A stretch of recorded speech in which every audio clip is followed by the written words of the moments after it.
Comment adopter des réflexes écolos au volant, moins consommer, donc moins polluer? Évidemment, c'est possible. On découvre les astuces des éco-conducteurs grâce à nos invités. Bonjour Cédric Le Breton. Bonjour. Bienvenue, vous êtes directeur commercial de Winao. Bonjour Johan Magot. Bonjour. Bienvenue, fondateur d'Harmonia Mobilité. On va commencer par présenter vos entreprises respectives. Cédric Le Breton, chez Winao, vous aidez les entreprises à mieux utiliser leur flotte automobile, on peut dire ça comme ça? On peut dire ça. Effectivement, on essaie de passer par la motivation des collaborateurs qui aujourd'hui ont envie de changer un peu leur comportement. Et donc, on va leur amener du concret avec comme particularité de ne pas passer par de la géolocalisation comme les thématiques classiques, mais plus par des outils de motivation cognitifs qui vont rendre les gens fiers de modifier leur comportement. C'est un jeu en quelque sorte, vous l'avez rendu ludique, quoi. C'est exactement ça. C'est à celui qui sera le conducteur le plus sobre. On va apprendre et on va se rendre compte que c'est pas facile d'éco-conduire, que c'est pas lié à une typologie d'usage ou à un niveau hiérarchique, et peut-être que la responsable du contrôle de gestion va pouvoir battre le commercial qui est sur la route matin, midi et soir. Voilà, donc c'est quelque chose qui est technique et qui peut être marrant. Avec quel niveau d'économie réalisé? Alors j'imagine ça dépend des entreprises, des flottes, etc. Mais il doit y avoir une moyenne. Alors la moyenne, ce qu'on annonce pour être, je dirais, commerçant, c'est de l'ordre de 15% sur l'ensemble du cycle. Donc nous souvent on signe des contrats de 3 ans.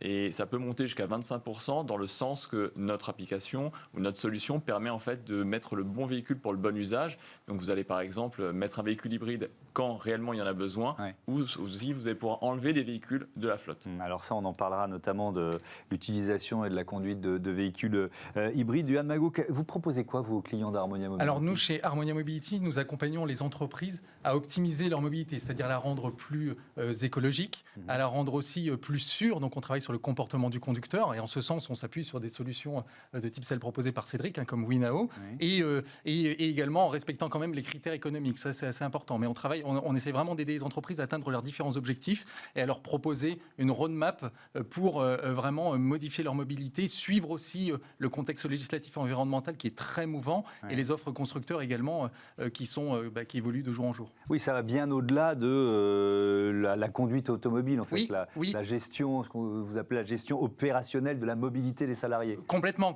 En fait, on a un premier travail qui est aussi de trouver la bonne mobilité pour les conducteurs, mais qui correspondent aussi d'un point de vue RH, c'est-à-dire qu'est-ce qu'on propose à mon conducteur ou à mon collaborateur comme moyen de mobilité dans le cadre du plan de mobilité, par exemple, et qu'est-ce qu'on propose, et est-ce que c'est suffisant pour pouvoir l'attirer, le faire venir et le garder dans l'entreprise. Donc ça, c'est un volet RH. Ensuite, il y a le volet écologique. Donc, on travaille sur la transition énergétique, mais également, du coup, l'accompagnement sur la mise à disposition de solutions de recharge. Ça, c'est un point qui est essentiel, qui est clé dans la réussite.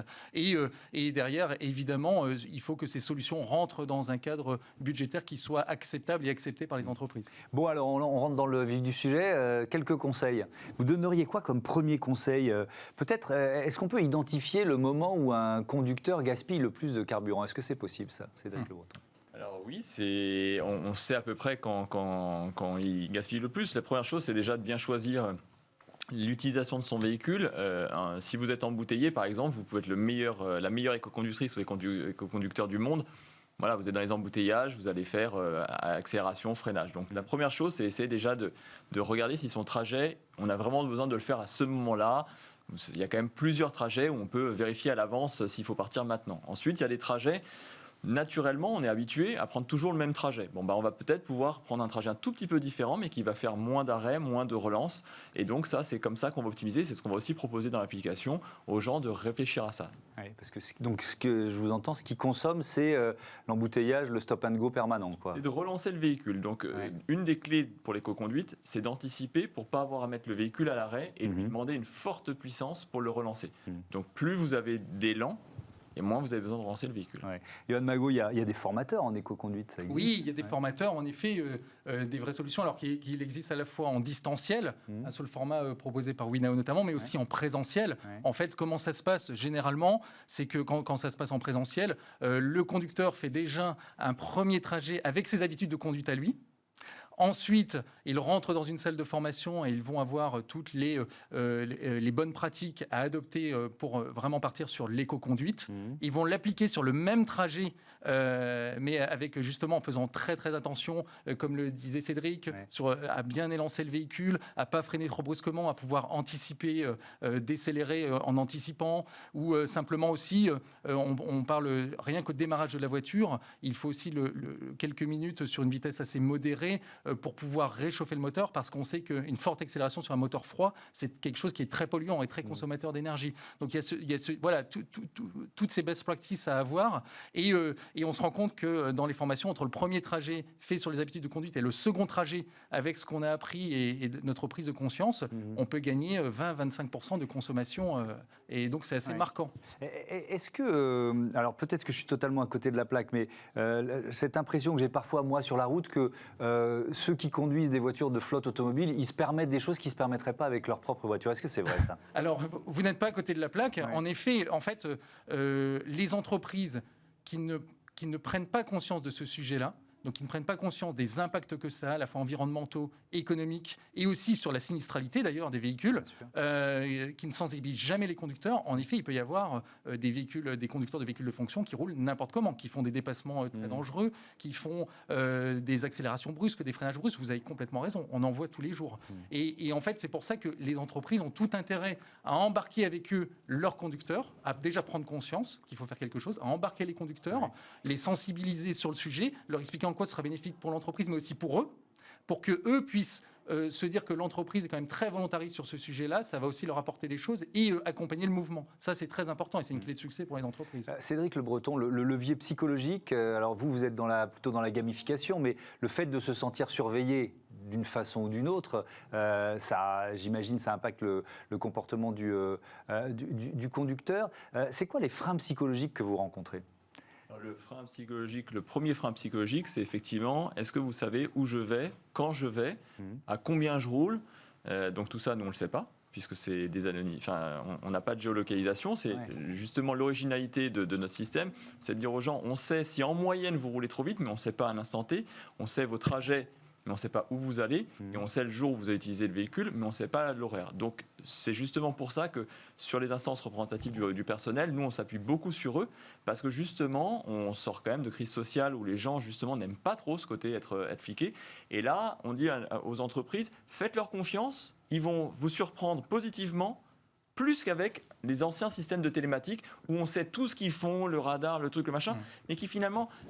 Mais les gens, on est sur une période où on pousse les gens à faire du télétravail, à se prendre en main. Donc là, on leur dit aussi, continuez cette tendance et laissez-les, ils vont vous surprendre. Et ça marche très très bien. Il y a un deuxième point qui est important sur ce côté gamification et sociabilisation, c'est que dans une entreprise, imaginez que vous êtes une entreprise, je ne sais pas moi, de travaux publics. Vous allez avoir un directeur d'agence, vous allez avoir des dépanneurs, vous allez avoir un responsable comptable. Tous ces gens-là auront une voiture. C'est la seule fois où vous allez pouvoir vous comparer d'égal à égal, niveau hiérarchique, âge, sexe, voilà. Et vous allez pouvoir discuter et mettre en avant des gens plus que d'autres par rapport à un truc où tout le monde est égal. Chacun lutte contre son véhicule.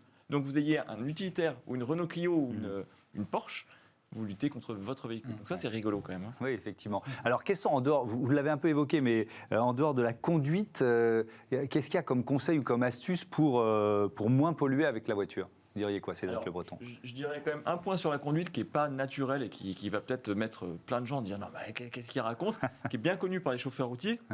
C'est que quand on relance son véhicule et qu'on va faire une vitesse stable, donc par exemple une sortie de péage ou une sortie de rond-point, après on va rouler sur une nationale, il faut accélérer fort. Et ça, les gens, ils sont complètement... Mais non, moi je suis progressif.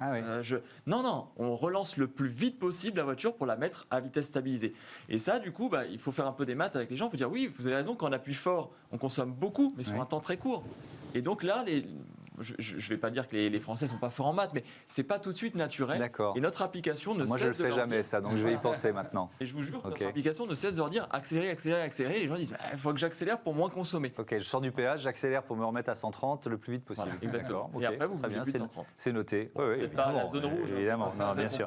Oui, je vais pas pousser. Alors, je reste avec vous, Cédric Le Breton, parce que cette histoire de flotte automobile en véhicule hybride, c'est pas forcément synonyme d'économie. Pourquoi ? Alors pourquoi? Parce qu'un véhicule hybride doit être bien utilisé. Comme l'a dit Johan, il y a cette question de la recharge du véhicule. Un véhicule hybride, la plupart des véhicules hybrides, c'est un moteur relativement petit essence qui doit tracter une énorme quantité de batterie et donc un poids très élevé. Donc dès lors que c'est bien utilisé, c'est un véhicule vertueux. Dès lors que c'est mal utilisé, c'est pire. Vous avez un petit moteur pour tirer quelque chose qui était plus lourd qu'avant. Donc par rapport à un diesel, vous avez des consommations qui peuvent atteindre 1, 2, 3 litres de plus. Ça, c'est le mauvais côté. Mais si par contre vous drivez bien les gens et que vous leur donnez le mode d'emploi, comme beaucoup de choses, je suis sûr que sur votre smartphone, si on ne vous a pas expliqué comment recharger votre smartphone, au bout de 2 ans, la batterie, vous allez être comme beaucoup de monde, vous allez râler en disant « Oh, la batterie, Samsung, iPhone, je ne sais pas quelle marque, ça ne marche pas bien ». Non, vous n'avez pas bien utilisé le produit comme il est conçu. Alors là, en 30 secondes, un conseil pour bien conduire une voiture hybride? Pour bien conduire une voiture hybride, déjà, jamais être totalement déchargé. Ça, c'est une première chose. Après, se servir du freinage. Et puis, une voiture hybride, c'est pas fait pour rouler très vite, dans le sens que hybride ou électrique, on roule aux limitations, c'est obligatoire. Merci beaucoup, merci à tous les deux. J'ai noté plein de trucs, donc je vais appliquer ça le plus vite possible. On passe à la bonne idée du jour.